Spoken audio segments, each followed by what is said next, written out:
7만 지나면 IQ가 한 5는 늘어납니다. 네, 정치 IQ가 5는 늘어나요. 정치 생쇼 지금부터 시작하겠습니다. 똑똑해지는 시간 여러분 잘 오셨습니다. 자, 오늘도 함께해 주시는 두 분 모시겠습니다. 우리 휴먼앤데이터 이은영 소장님 어서 오세요. 네, 안녕하세요. 예, 감사합니다. 자, 우리 대구 가톨릭대학교 프란체스코 학부 박진영 특임 교수님 어서 오세요. 네, 안녕하세요. 박진영입니다. 아유, 우리 저 김부선이 생겼으면 김포에서 부산 가는 길에 대구에 내려서 대구 가톨릭대 강의하시면 좋을 텐데. 아이고, 멉니다, 생각보다. 김포에서 서울까지 오셔가지고 그렇죠. 네. KTX 타시고 그렇죠. 대구 가시고. 예. 예. 아, 그 방학 아닙니까? 예, 지금 방학인데요. 예. 수업 준비 때문에 한 번씩 내려가야 됩니다. 아이고 세상에 특임 교수한테 그런 특임이 또 있군요. 빡빡하게 시키더라고요. 아이, 나도 어떻게 좀 한 자리. 알겠습니다. 네. 그러면서 한번 좀 쉬는 시간을 가져봐야지. 아, 예, 예.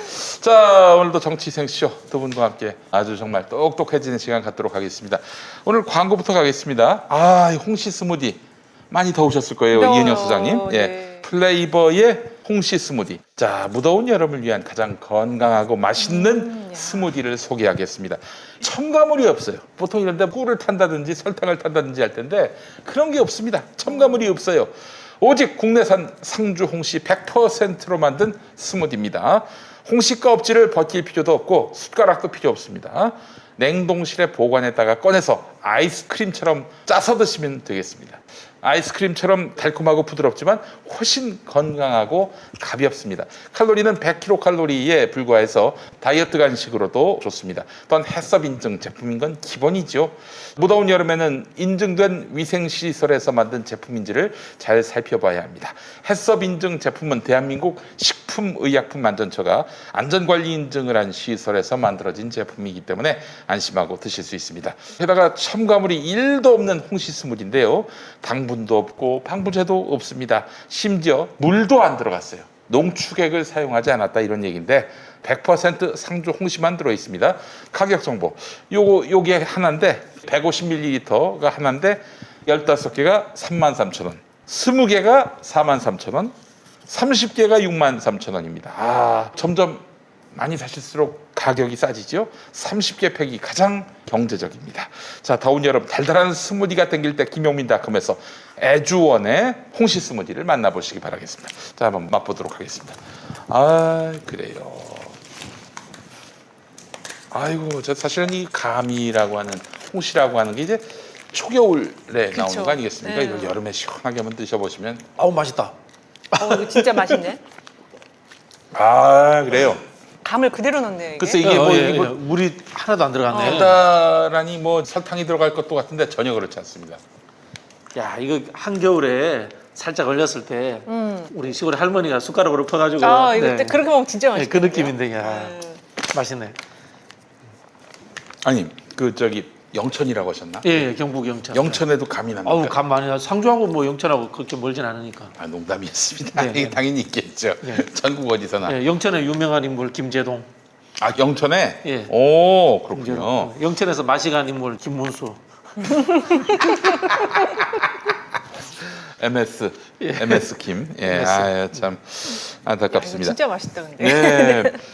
우리 저 이은영 소장님도 홍시 좋아하시죠? 네. 네, 이게 정말. 스무디가 아니에요. 뭐예요? 그냥 홍시를 그대로. 그냥 홍시 홍시, 그대로예요. 그냥 홍시 그냥 그대로. 홍시 아, 그대로예요. 요 저 씨만 뺀 것 같아요. 네. 씨하고 껍데기, 꼭지, 네. 꼭지만 빼가지고. 원래 이 경상도에서는 상주가 땅이 비옥한 곳이에요. 낙동강변에. 그래서 이렇게 모든 이 과일이나 채소나 쌀이 맛있어요. 아, 그래요.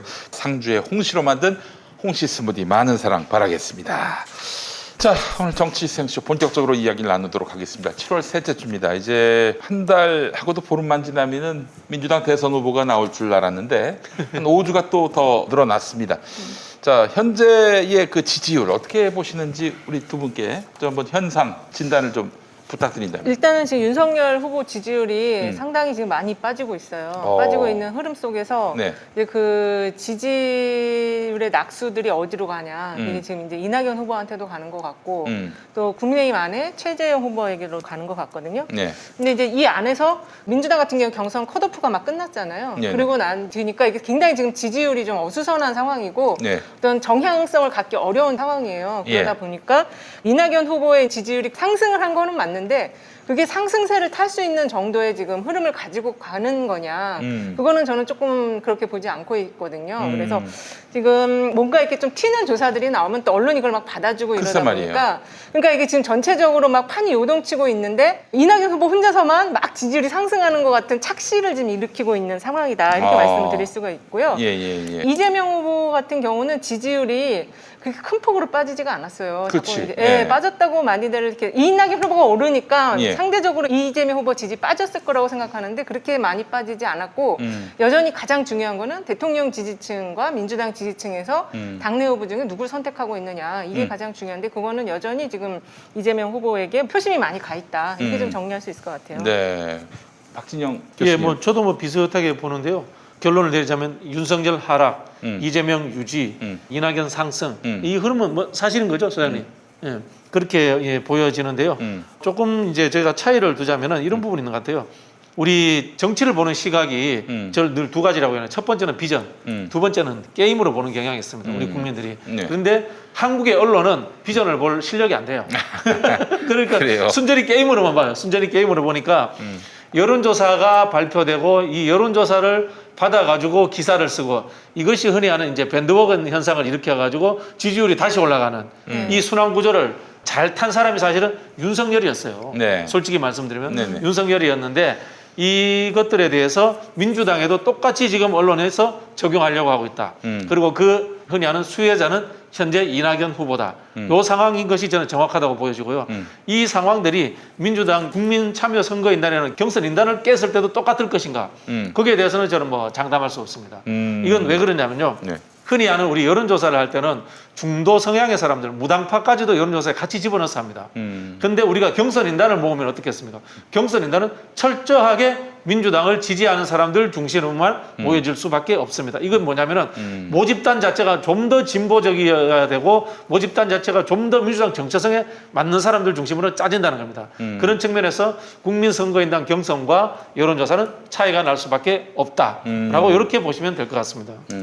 그래요. 그렇다면 국민 경선인단 지금 한 140만 명 네. 정도. 이 정도면은 사실 뭐 누가 들어와 가지고 네. 조직적인 개입을 해서 역선택을 한다든지 어려워요. 그러기에는 네, 어렵습니다. 어렵죠. 네, 어렵고 지금 이제 문제가 뭐냐면은 민심, 그러니까 바닥 정서하고 그다음에 이제 지금 각 캠프들은 어떻게 보면은 이제 의원들 중심으로 구성이 돼 있잖아요. 네네. 그 사이에 좀 괴리가 있는 것 같아요. 네. 그러니까는 바닥에서는 이미 좀 될 사람으로 될 수 있는 후보 본선 경쟁력 중심으로 생각을 하면서 이렇게 움직임이 형성되고 있다면 지금 이 캠프 안에서는 뭔가 이게 이해관계 중심 그리고 이 이제 캠프 안에서의 그 질서나 뭐 이런 게 있을 거 아니에요. 네. 그거 중심으로 지금 움직이고 있기 때문에 지금 조금 괴리가 있지 않을까 이런 생각이 저는 좀 들거든요. 네. 저는 뭐 이낙연 캠프나 정세균 캠프가 잘할 수밖에 없다고 봅니다.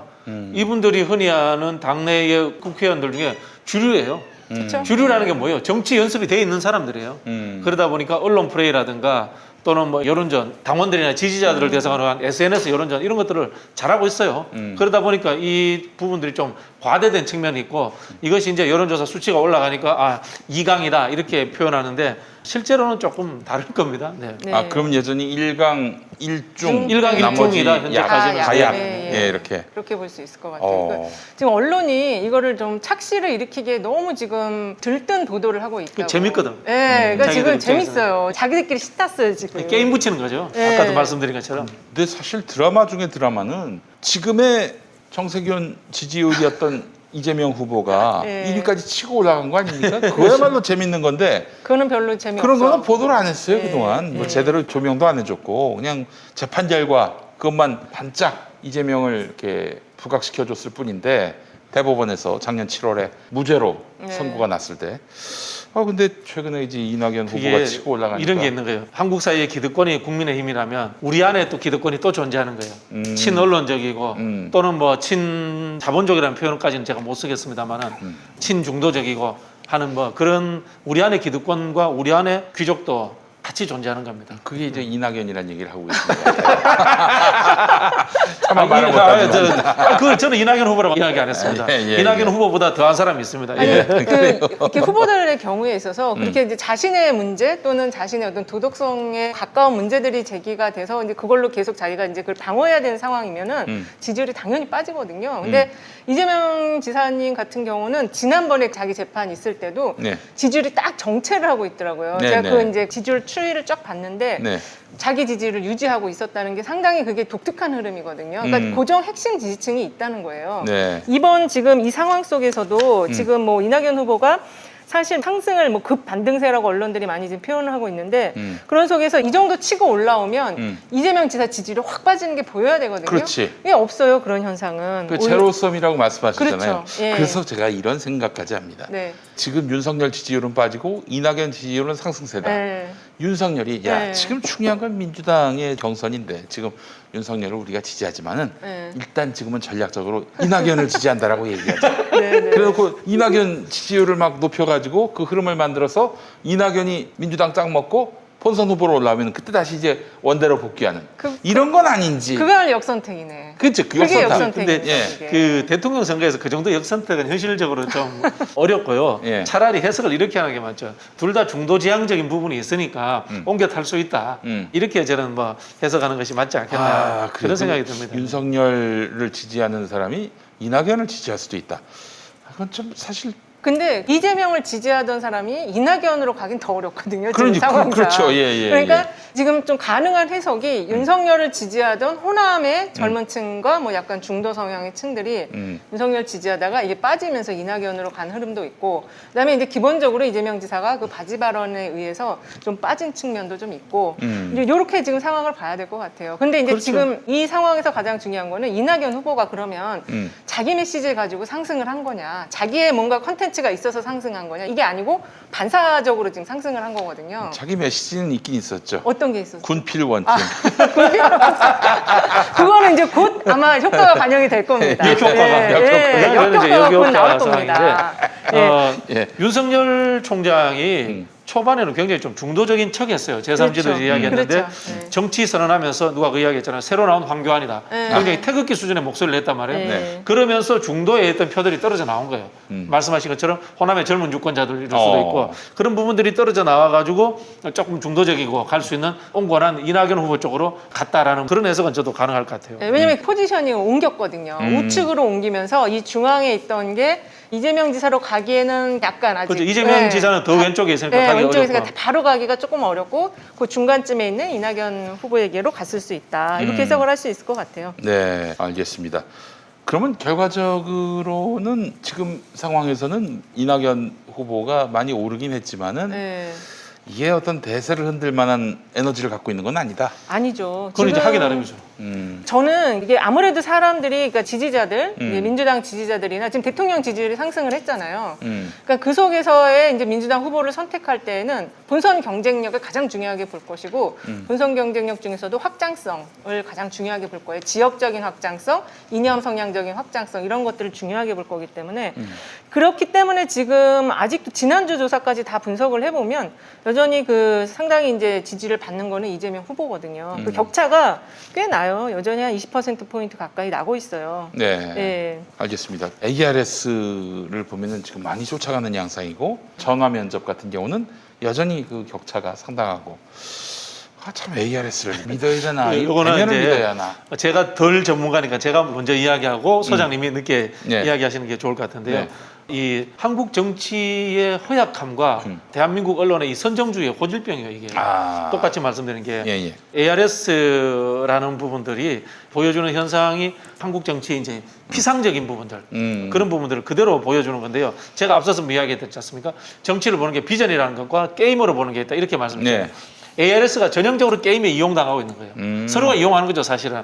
ARS 여론조사를 돌리고 언론에 주고 언론은 그것을 가지고 다시 끌어내고 그러면 다시 그것을 보고 국민들은 밴드워건 현상을 통해서 또 지지율이 따로 올라가고 이 상황인 겁니다. 근데 앞에 말씀하신 것처럼 이낙연 후보가 그 게임의 프레임을 탔어요. 게임의 프레임을 탔는데 근데 어디까지 올라갈 것인가 그리고 안정적으로 구축될 것인가 이 부분에 있어서는 앞에서 말씀드렸죠.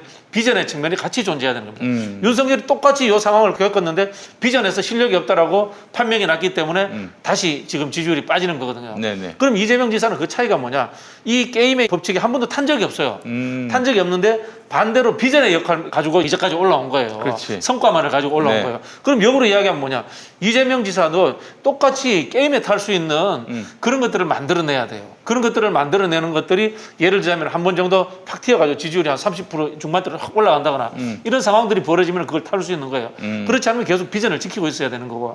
그런데 반대로 이낙연 후보는 이 흔히 하는 게임은 탔기 때문에 비전을 발표하면은 이분이 또 어떻게 될지 몰라요. 제대로 된 정책 이슈를 만들어낸다면 이 상황이 있기 때문에 지금 이 한 달이나 연기가 됐기 때문에 이 상황은 굉장히 좀 혼돈 속으로 가는 측면도 존재하고 있다. 그런 부분이 있는 것 같아요. 지금 이제 이 ARS 조사가 아무래도 이제 조직 동원과도 좀 연동이 될 수가 있어요. 그러니까 조사가 이제 돌아갈 그런 시점이 어느 정도 예측이 되잖아요. 네네. 그랬을 때 이제 전화가 오면은 잘 받아달라고 이렇게 좀 자기 조직적으로 확산시킬 수 있는 그런 어떤 체계가 있으면은 물론 전화가 이제 나에게 온다는 게 쉬운 일은 아니지만 그렇더라도 왔을 때 잘 응대를 하고 끝까지 응답을 할 수 있는 그런 게 장점이 있고 또 이게 지난번에도 계속 말씀드린 것처럼 이게 연령이나 이 성별 응답자 특성을 지금 속일 수가 있는 부분이 있기 때문에 네네네. 지금 나오는 이 조사들이 응답자 편향이라는 것도 있거든요. 그 조사 회사에 따라서 응답자 바이어스가 바이어스. 있을 네. 수 있기 때문에 그래서 좀 전체적으로 종합적으로 놓고 볼 필요성이 있고 지금 좀 많이 오염이 돼 있어요. 이게 언론 보도와 이게 다 같이 짬뽕이 되면서 네.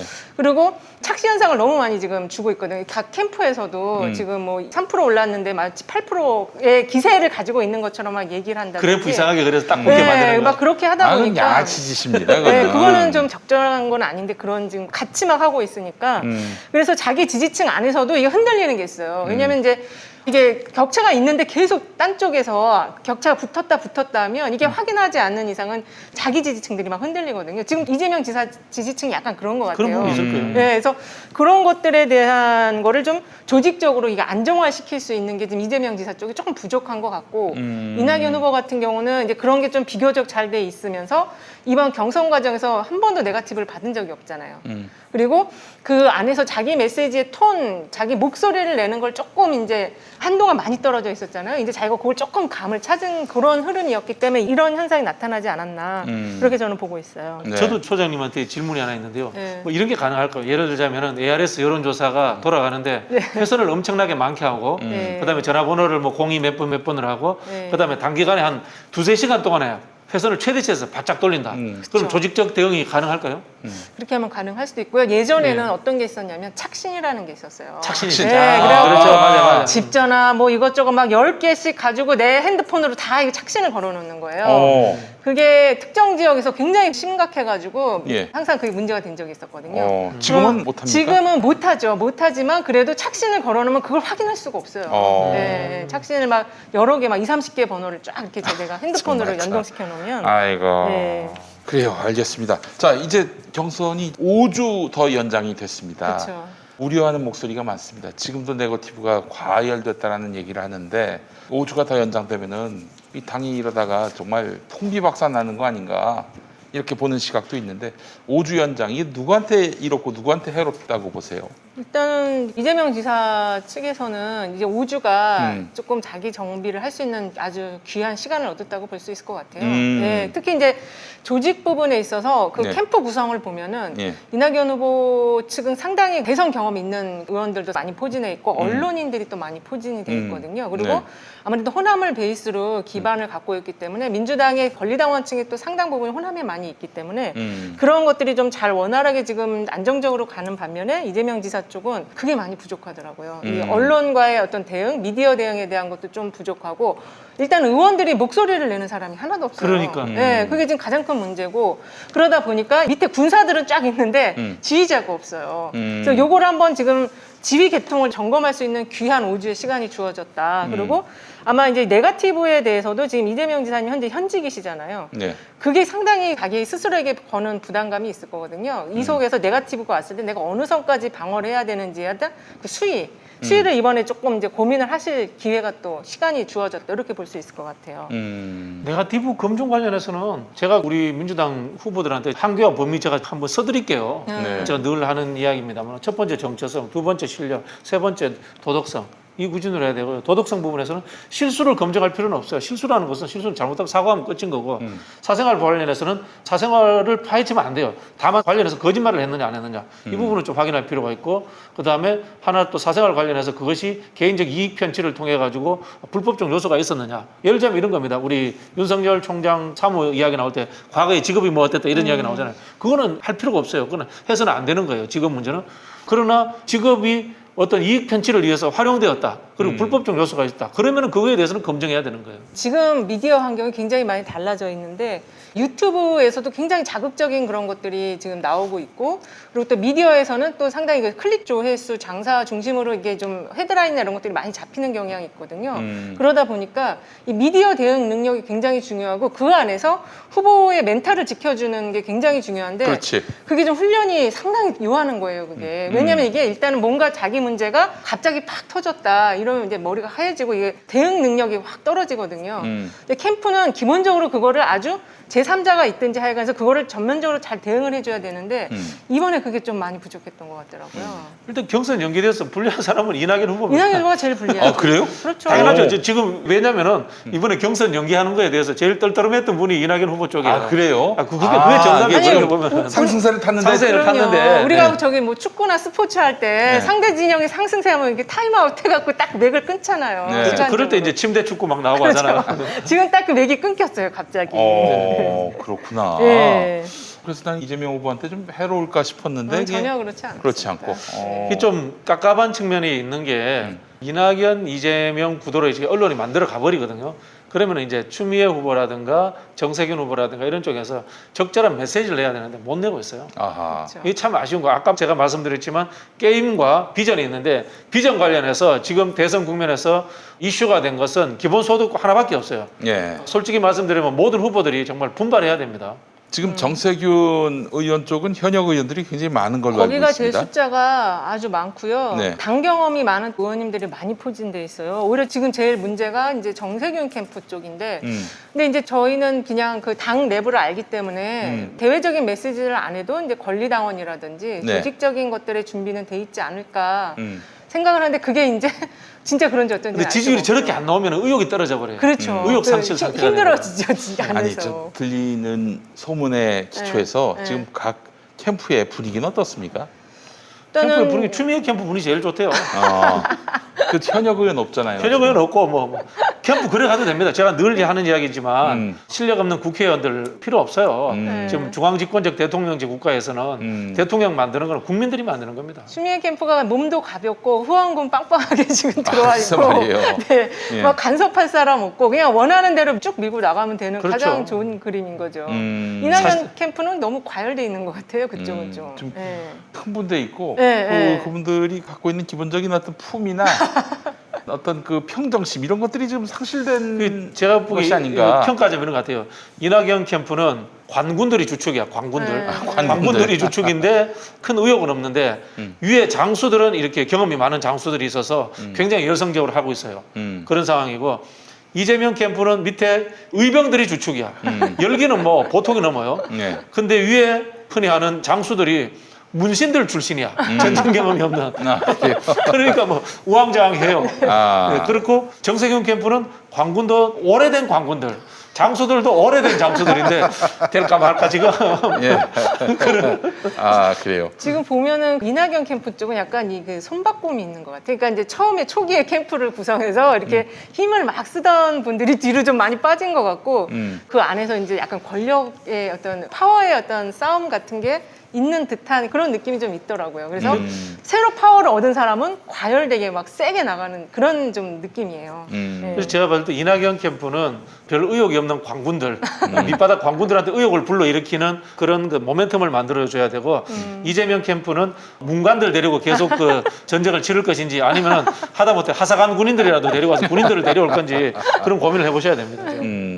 알겠습니다. 우리 캠프의 분위기를 살펴봤는데 우리가 얘기하자는 김두관, 박용진 그분들은 이제 독고다이 뭐 단촐하게 최근에 김두관 후보가 좀 잘하시는 것 같아요. 아, 네. 예, 맞아요. 남들은 뭐 유치하다고 하지만은 윤석열이 만진 그 비석 비석, 가서 예. 좀 굉장히 우리 지지층들한테는 건강이 좋았어요, 그거는. 어필한 네. 것 같아요. 그런데 우리 저 두관이 형이 또 저거 했었잖아요. 경력 원팀, 경력. 예. 네. 그때도 한 목소리 내셨죠. 경력 원팀, 네. 뭐 네, 네. 군필 원. 군필 원팀. 그 이제 최근에 이제 포지티브한 기사로 잘 나온 게 김두관 후보가 군필 원팀 그거하고 그다음에 광주에 가서 5.18 묘지에 가서 그 윤석열 갔던 곳에 다시 갔다 온 거. 요 두 가지가 포지티브하게 잘 나온 그림이었거든요. 그런데 이낙연 후보 쪽에 붙은 예. 이른바 극문으로 불리고 아, 예. 저는 똥팔이라고 부르는 뭐 레프트. 이런 사람들, 이 사람들은 만약에 이재명 지사로 후보가 선출됐을 때 과연 함께 갈 수 있는 사람들인지. 그게 이미 벌써 한 번 검증이 됐었잖아요. 네. 경기도지사 선거 때. 그리고 그 결과가 예. 이미 다 나왔죠. 그때가 아마 지금보다 더 아주 극렬하게 싸웠던 걸로 제가 기억을 하는데, 예, 그래도 결과가 6대4로 나왔잖아요. 네.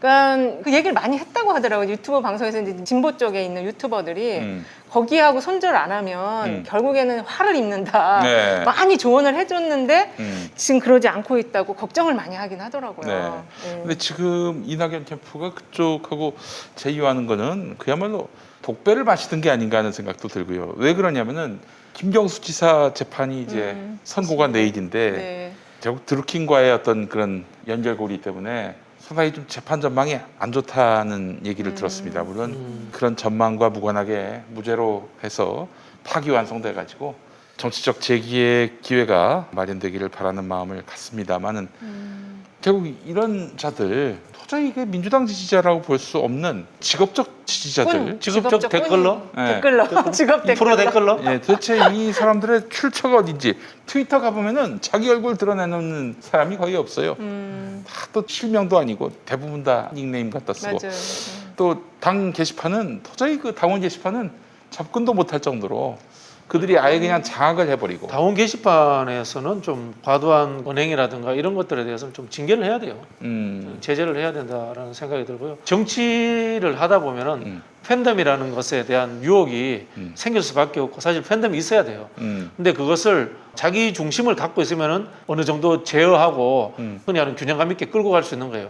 예를 들어 볼게요. 저기 우리 김 PD가 우리가 유튜브 방송을 하면서 댓글을 달잖아요. 네. 댓글을 따라다닐 수는 없어요, 우리가. 그렇지. 댓글을 따라갈 수는 없어요. 댓글을 따라갈 거면은 이 방송을 할 필요가 없는 거예요. 그럼. 같이 댓글 들고 말지. 뭐하러 방송을 해요. 주장을 가지고 지지자들을 설득하기 위해서 우리가 이런 일들을 하는 거거든요. 정치라는 것도. 그런 부분에서 정치인들이 좀 정신 차려야 된다. 그 말씀 드리고 싶어요. 네. 그래서 예전에도 대통령께서 그 지지자들 중에서 이제 약간 극단 쪽에 있는 분들에게도 이제 메시지를 몇 번 내셨던 것 같아요. 근데 어쨌든 지금 말씀하신 것처럼 싸움이 없을 수는 없는데 이 혐오에 기반한 싸움이 있어서는 안 되고 조롱과 혐오 이거는 진짜 이 일베랑 똑같은 거 아니에요? 예, 그래서 이런 거를 가지고 상대층을 공격하고 상처 주는 일을 하면 안 된다. 네. 그래요, 알겠습니다. 자, 우리 윤석열 얘기 한번 해보도록 하겠습니다. 윤석열의 지지율이 계속 빠지고 있는 양상인데 빨리 국민의힘 들어간 게 좋지 않겠습니까? 이제 본격적으로 검증의 무대에 올라서게 됐는데 말이죠. 네. 누구라도 좀 보호해주는 사람이 있어야 되는데 뭐 보호는커녕 자기 메시지 관리도 지금 전혀 안 되고 되고 있는 있죠. 상황 네, 아니겠습니까? 네. 120시간 어떻게 보셨습니까? 120시간. 아, 주 120시간 동안에 일을 해야 한다. 예, 이 발언은 이거 상당히 커요. 그 세금 발언보다 더 크네요. 이게 왜냐면은 줄 거 왜 걷냐 이거. 우리 저 길거리에서 만날 수 있는 노동자들에게는 이게 네. 일상의 가장 중요한 문제인데 죽으란 소리. 120시간이면은 5일 동안에 24시간 노동을 하라 이런 얘기인데 하루가 24시간인 건 알고 그런 얘기를 하나 모르겠어요. 자기 기준이었나 봐요. 어. 자기 술 자기가 뭐 먹고 막 그렇게 이런 거. 120시간 술 마셨나? 네, 술 마신 시간까지 다 합쳐가지고. 그렇지. 아니 근데 예전에 제가 한 연극영화과 거기서 이제 교양 수업을 했었는데 네, 학생들 보고 스피치 교육을 시켰는데 네. 자기가 뭐든지 주제는 제한 없이 한번 스피치를 해보라고 그랬는데 정말 배꼽을 잡았어요. 이런 수업을 할 필요가 없는 거야. 애들은 기본적으로 연기를 전공한 애들이기 때문에 스피치 능력이 있는 애들이거든요. 다만 이제 논리적인 어떤 말하기 이런 걸 지도하려고 갔었는데 한 친구가 자기는 인간이 네. 잠 안 자고 놀면 네. 언제까지 놀 수 있는가 자기가 연구를 했대. 야, 그래서 뭐 그냥 당구장, 나이트클럽, 호프집 그냥 자지 않고 쭉 갔더니 네. 3일 하고 이제 넷째 날로 넘어가는 아침에 이제 죽을 것 같은데. 쓰러져요? 미팅을 하러 갔는데 앞에 여자들 셋 앉혀놓고 이 세 명이 미팅하다가 잤대. 아니 근데 그 친구들은 20대겠네요. 20대지 20대. 20대면은 저도 한 3일씩 안 자고. 제일 혈기왕성한 때 최대가 가능할 것 같은데. 4일이네. 4일, 3일에서 4일 넘어갔을 때 그날 아침에 그래서 이 여자애들이 뭐 이런 새끼들이 다 있냐고 그냥 가버렸대. 요즘은 저희 또래 되면 하룻밤도 못 새요. 맞아요. 그렇지. 힘들어 큰일 나. 그 윤석열 씨의 이 발언은 사실은 우리 사회에서 격려해야 될 극우적 발언입니다. 극우적 발언이라는 생각이 드는 게 노동의 가치라든가 인간다움 삶이라는 것에 대해서 기본적인 이해도가 없는 거예요. 없는 거예요. 이게 뭐냐면 이거지 않습니까?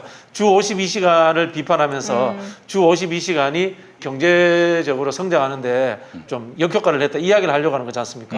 그런 상황에서 그러면은 일해서 경제적 성장과 돈 버는 것만 생각해야 되는가? 아니면은 그 노동하는 다수 대중들의 인간다운 삶이라는 것은 보장되지 말아야 되는가? 라는 쪽으로 흘러가게 되거든요. 역으로 생각하면. 네. 이건 뭡니까? 극우 파시스트의 생각이에요. 저는 뭐 정치 사상의 자유가 존재하는 나라입니다만은 이런 극단적인 극우적 사고를 가지는 사람이 대권 주자까지 오른다는 게 참 한탄스럽습니다. 솔직히 말씀드려서. 이게 검찰이라는 직업이 진짜 되게 편향된 사고를 하는 거라는 걸 아주 단적으로 지금 계속 실시간으로 보여주고 있는데 네. 지지율이 더 빨리 빠져야 될 것 빨리 같아요. 빠져야 돼요, 빨리. 예. 지지율이 또 빨리 빠지면은 다시 안에서 재편이 되겠죠? 그쪽 야권 쪽에서의 재편이 이루어지는데 지금 윤석열이 버티고 있으니까 네. 당내 홍준표 같은 예. 사람들이 보이지가 않잖아요. 지지율도 한 10%대를 갖고 있는데 이게 좀 빠져줘야지 이게 좀 변동이 있는데 사실 우리 네. 저 홍준표 형이 지난번 떨어졌잖아요. 네. 떨어진 사람의 다음 도전은 무섭습니다. 문재인 그렇죠. 대통령이 그렇죠. 한번 떨어지고 맞아요. 재수해서 된 거 아니겠습니까? 네. 그렇죠. 예. 그래서 이 홍준표 같은 사람은 밑바닥 정서도 아는 사람이고 하니까 네. 저는 다음 도전은 만만치 않을 것이다. 윤석열이 무너지면은 그 다음에는 홍준표가 들어설 것이고 우린 다 홍준표를 굉장히 우습게 보지만 그렇지 않다. 탤런트가 보통이 없는 사람이죠. 예. 네. 이슈 파이팅 엄청 좋죠. 네. 토론 무대에서도 그렇죠. 보스 사실 맞아요. 유시민하고 같이 토론한 사람인데요. 19대 대선에서 그야말로 분위기를 압도했잖아요. 그렇죠. 네, 뭐 토론만으로는 당시에는 자유한국당이 당선될 어떤 상황은 아니었지만 이번에는 정권 교체를 바라는 계층도 상당하고 만약에 민주당하고 1대1 구도로 붙는다면은 홍준표가 더 이상 웃음거리가 될 수는 없겠다. 네. 홍준표 만만치 않아요. 저는 본선 경쟁력도 나름 있다고 생각을 하는 게 변신의 귀재잖아요. 그렇지. 이분이. 예. 그런 부분에서 정의당의 언어를 쏟아낼 수 있는 사람이에요. 그렇죠. 네. 이번에도 대입시 관련한 거 아주 여러 가지 의견을 냈는데 다른 모든 대선 후보 중에서는 수시를 없애고 정시로 가자. 그리고 뭐 사법고시를 다시 부활시키자. 로스쿨 다 폐지하자. 의전원 폐지하고 이런 거가 상당히 좀 혁명적인 발상이라 그래야 되나? 네. 저는 이제 홍준표가 가지고 있는 게 네. 서민적 포퓰리스트 좀 그런 느낌이 거죠. 있어요. 그렇죠. 네, 맞아요. 서민의 이미지와 포퓰리스트 이미지가 있어요. 네. 우리 정치에서 정치 개뿔도 모르는 분들이 포퓰리스트 욕하는데 민주주의의 본질이 포퓰리즘 경향이 있어요. 그렇지. 대중 정서에 영합하지 않으면 어떻게 정치를 해요? 그런 부분이 있기 때문에 굉장히 이게 탤런트 가지고 있는 재능의 핵심이 포퓰리즘적인 경향이거든요. 정치인들은 그걸 분명히 가져야 돼요. 다만 이제 국가를 운영할 때는 그것들을 좀 이 조직하고 적당히 서먹고 이렇게 해야 된다는 측면이 있는 것이기 때문에 저는 홍준표의 능력을 굉장히 높게 삽니다. 사실 서민들의 가려운 부분이 어디고 네. 어떻게 긁어야 되는지를 아는 사람이 홍준표라고 저는 보거든요. 맞아요. 뭐 예를 들자면 황교안 이런 분들 굉장히 귀족적으로 보이잖아요. 그렇죠. 귀족적으로 뭐 유승민도 귀족적으로 보여요. 네. 그 사람들은 소통이 안 되고. 그렇죠. 윤석열은 잘 모르겠다. 어느 나라 사람인지 잘 네. 구별이 안 되는데 홍준표는 보수인데 분명히 서민적이라는 이미지를 네, 가지고 있어요. 물론 이제 문이 닫힌 민주진보 시민들은 뭐 홍준표에 대해서 인정하려 들지 않겠지만은 네. 그렇죠. 그 세력 안에 있으니까. 중도층들까지의 어떤 파급력은 무시 못할 정도의 어떤 그런 내공이 있다 이렇게 봐야 될 것 같아요. 콩카콜라 근데 한 번씩 시원하잖아요. 그래서 이제 우리 박진영 교수님은 홍카콜라 대 사이다? 이재명사이다. 예. 그 사이다 대 콜라의 대결이 되지 않겠는가 탄산음료 이렇게 시리즈.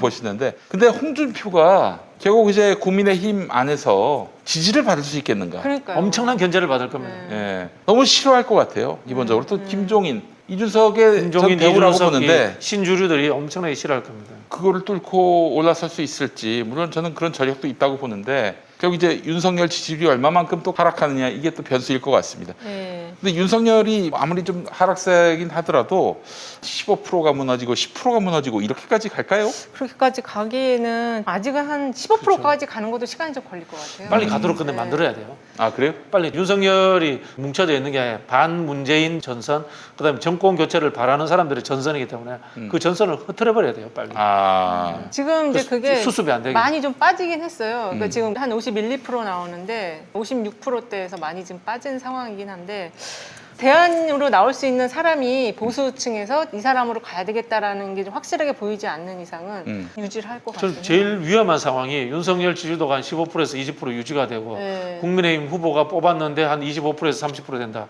합쳐서 50%에 육박하는 상황이다. 야권 단일화를 해서 윤석열이 국민의힘 후보에게 양보해버린다.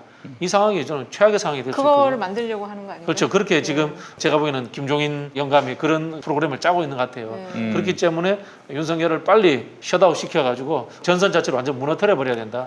그 그렇게 지금 생각합니다. 윤석열에게 실망한 사람이 이낙연으로 가고 있는 흐름도 보이십니까? 네, 일부 좀 가는 것 같아요. 아까도 말씀드린 것처럼 호남의 젊은 층이라든지 호남의 젊은 층은 사실 윤석열도 윤석열이지만 국민의힘에 대한 어떤 당대표에 대한 영향 네. 그것 때문에 좀 갔다가 이준석에 대한 네, 영향. 그런 걸로 이준석과 같이 좀 이렇게 움직였다가 빠져나오는 게 있는 것 같거든요. 네, 그래서 윤석열 지지율 하락이 약간 이낙연에게 가고 있다 표가 이렇게 좀 볼 수 있을 것 뭐 같아요. 나쁘진 않은 것 같아요. 뭐 당 전체를 봐서 그렇다면은 여권의 표가 많이 그 파이가 커졌다라고 봐야 확장되는 됩니까? 측면이 있기 때문에 네. 문재인 대통령은 좀 지지율 오르는 것도 그렇죠. 같은 네, 맥락으로 네, 봐야 네. 될 것이고. 지금 오. 거의 한 46에서 49까지 대통령 지지 그 정도까지 나오니까 음. 파이가 좀 커졌죠. 그러니까 이게 어떻게 보면은 이 컨벤션 효과 또 같이 플러스가 되면서 그게 다 같이 좀 복합적으로 나타나는 거 아닌가 싶어요. 당 지지율도 상승을 했기 때문에. 네네네. 네. 그래요. 아, 임기 말에 이렇게 대통령 지지율이 오른다는 건 힘들어요. 어떻게 봐야 됩니까? 그 무슨 이유가 뭘까요? 이 문재인 대통령 특유의 이제 균형감이 존재하는 것 같다. 그다음에 문재인 대통령이 가지고 있는 개인적 성품으로서의 인내심이라든가 그런 부분에 대해서 국민들이 인정하는 측면이 있어요.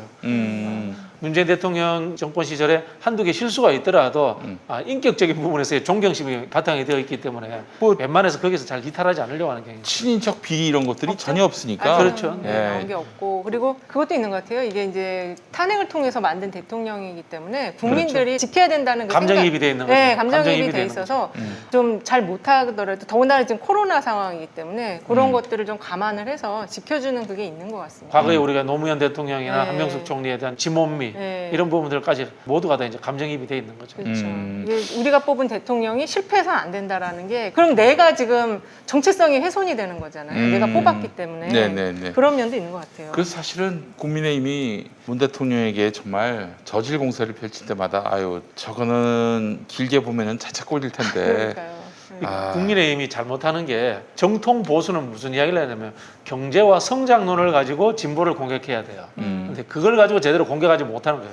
왜냐하면 잡다한 자기들 지저분한 성격 때문에 지저분한 공격에 정신이 없는 거예요. 특히 그 국민의힘 내에 검사 출신들이 하고 있는 그 지저분한 공격들은 스스로의 보수가 흔히 하는 온정주의, 품격, 공동체주의 이런 거거든요. 스스로의 보수가 가져야 될 품격을 없애버리는 행동들이에요.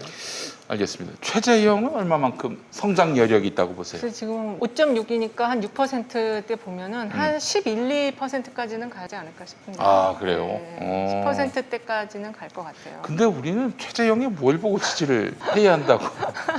아니 그 양반은 왜 지지를 받는지 모르겠어요. 그분 같은 경우는 아무래도 그게 지금 한교안하고 비슷한 이미지잖아요. 법조인의 그러니까 보수가 좋아하는 거를 갖고는 있어요. 속성을, 품격과 품격. 그다음에 이제 법조인이라는 것과 그다음에 그만에 갖고 있는 미담이 또 있어요. 뭐 자녀를 입양했다는 문제라든지 뭐 친구와의 우정이라든지 약간 그 노블리제 오블리제라는 보지 못했던 게 조금 그런 속성이 또 있는 거고 또 약간 좀 대쪽 같은 그런 외모상에서 느껴지는 이회창 비슷한 이미지.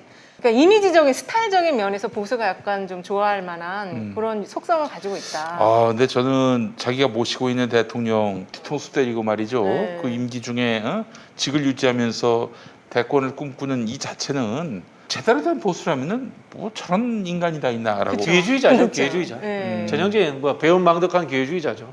임명권자에 대한 예의가 없음인 거고요. 그렇죠. 그리고 이제 헌법적인 부분에서 감사원장의 임기를 보장해 준 것 자체가 흔히 하는 정부 여당과의 갈등도 같이 이렇게 포괄하라는 그런 취지예요. 그래서 제가 봤을 때는 이분은 사실 정치를 하려고 했다면은 탈원전 관련해 가지고 마찰이 일어났을 때 그때 사표 내고 그렇죠. 나왔어요. 그럼. 그게 정당하지. 그러고도 한 1년 가까이 지켰다는 것은 이 감사원장이라는 자리를 정치를 하기 위해서 준비하는 과정에서 이용했다라는 그런 오해를 받을 수밖에 없어요. 그런 의미에서 보면 회창희 형이 참 훌륭해요. 따끔하죠. 회창희 형은 국무총리 하다가 네. 그 YS가 야 이 사람 갖다 시켜. 그렇죠. 추천권은 저한테 있습니다. 라고 하니까 그냥 네. 그만둬. 바로 그만뒀고. 네. 얼마나 멋있어요. 지금 다시 평가해 보니까 그런 면이 있네요. 아니, 그 당시에 유해창 정도면은 품격 있는 보수였죠. 그렇죠. 품격 있는 보수였죠. 네. 자, 최재형은 그렇고 김동연도 지금 그러니까, 야당으로 나가려고 하는 거 지금. 아닙니까? 예. 야당까지는 못 들어갈 거예요. 이분은. 저는 이제 개인적으로 좀 듣는 소식도 있는데 네. 김동연 부총리가 국민의힘에 들어가고 이러지는 못할 거예요. 그러니까 되는 쪽에 붙겠다 이거 아니에요? 지금 저는 약간 비슷해 보여요. 최재형하고. 그러니까 비슷한- 최재형도 정치를 하려고 하는 게 아니고 자기 어떤 명예를 좀 더 연장시키려는 그런 걸로 보여지고 그리고 지금 김동연 캠프 쪽에 청와대 출신들이 또 들어가 있다는 얘기가 있더라고요. 아, 그래요? 네. 우리 정부에? 네. 예. 이름도 제가 들었어요. 밝힐 수는 없지만. 아, 그 저 민주당 출신? 민주당이 아니고 청와대 현직 행정관 있다가 최근에 그만둔. 늘공. 아니, 어공이죠. 어공? 어공. 어공이면은 문재인 정부 때 들어간 사람? 네. 출신은 어디고? 출신은 지역에서 활동하다가 청와대 간 분이 그래서 있어요. 제가 어허, 봤을 때는 참. 김동연 씨는 뭐 제3지대에서 좀 세력을 모았다가 이기는 쪽에 붙는다. 그쵸. 이기는 쪽? 네, 그거 같아요. 그 이기는 정도 편 생각이 내편. 들고 아마 자기가 만든 정책 공약집 지금 만들고 있을 거예요. 정책 공약집 만들어가지고 제3지대에서 해보다가 지금 사실 윤석열 때문에 제3지대는 이제 할 수 없어요. 소멸돼 버렸거든. 책 만들어서 들고 있다가 이기는 쪽에 주고 정치적 자기 역할을 다 한다. 뭐 이 정도라고 저는 보여져요. 맞죠. 근데 문 대통령 지지율도 오르고 있고 도덕성이나 뭐 품격이나 또 인간에 대한 어떤 예의나 모든 면에서 참 훌륭하신데 네. 아니 이제 본인이 직분하시던데 김동연 네. 그리고 저 윤석열, 최재형 그리고 지금 자칫하면 홍남기도 저쪽으로 갈지 모르겠어요. 맞아요. 홍남기까지. 네. 아니 관료들이 이렇게 개기는 거는 좀 굉장히 저는 뭐 이거는 납득이 안 돼요 사실은. 인사 잘못하신 거예요. 분명히 어. 잘못하신 거예요.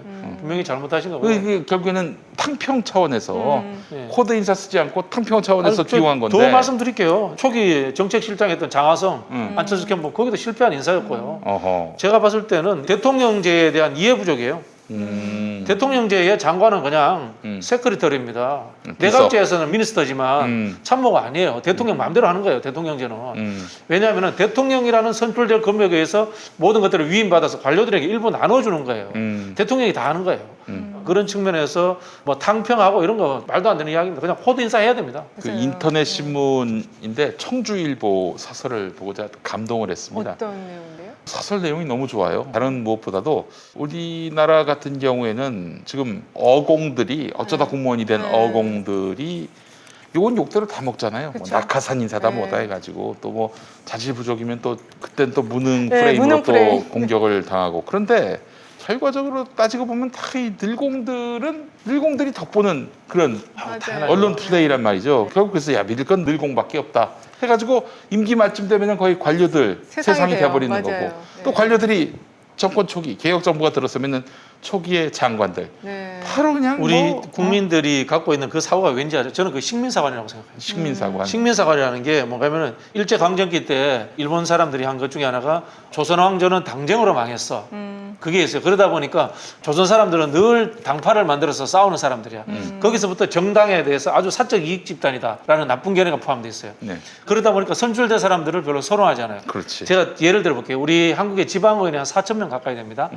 지방의원들 4,000명 그 월급 얼마 되겠어요? 제대로 주지도 않아요.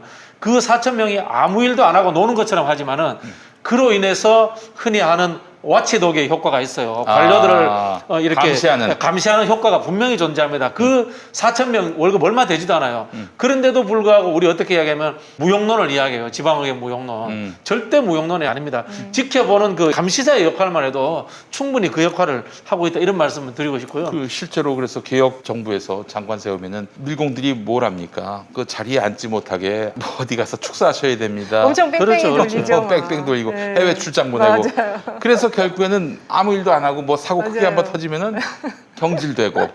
그리고 또 하나 제가 이제 학교 수업을 하다 보니까 폴리페서.